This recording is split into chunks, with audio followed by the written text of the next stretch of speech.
क्या सच में मृत्यु के बाद आत्मा को एक भयानक नदी पार करनी पड़ती है? एक ऐसी नदी जिसमें खून, कीचड़ और पापों की दुर्गंधी भरी होती है, जिसे कहते हैं वैतरणी नदी।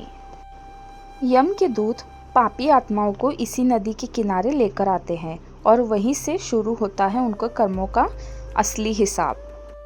आज के इस वीडियो में हम जानेंगे वैतरणी नदी क्या है, ये कहाँ होती है और आत्मा को इसे कैसे पार करना पड़ता है।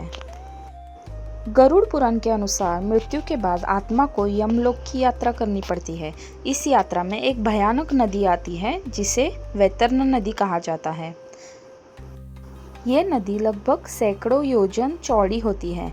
इसमें पानी नहीं बल्कि खून, मांस, हड्डियां और गंदगी बहती रहती है। इस नदी में भयानक जीव भी रहते हैं जो पापी आत्माओं को कष्ट देते हैं।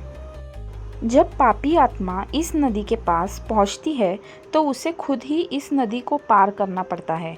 नदी में उतरते ही शरीर जलने लगता है, जीव काटने लगता है और आत्मा दर्द से चिल्लाती है, लेकिन यमदूत उसे मजबूर करते हैं कि वह आगे बढ़े। यह सब उसके जीवन के किए गए पापों का परिणाम होता है, मतलब कर्मा। पुण्य आत्माओं के लिए गरुड़ पुराण में बताया गया है कि जिन्होंने अच्छे कर्म किए होते हैं उन्हें वैतरणी नदी पार करने में कष्ट नहीं होता। कुछ लोगों को गाय की पूंछ पकड़कर ही दिव्य फूल से नदी पार कराई जाती है। इस कारण हिंदू धर्म में गोदान को बहुत महत्वपूर्ण माना गया है।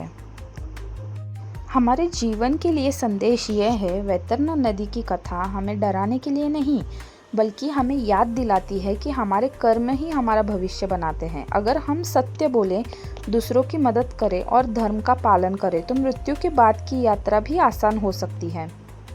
तो दोस्तों, यही है वैतरणी नदी का रहस्य। क्या आपने पहले इसके बारे में सुना था? कमेंट में ज़रूर बताइएगा। और अगर आपको ऐसी ही रहस्यमयी कहानियाँ पसंद है तो सोल टेल्स चैनल को ज़रूर सब्सक्राइब करें। धन्यवाद।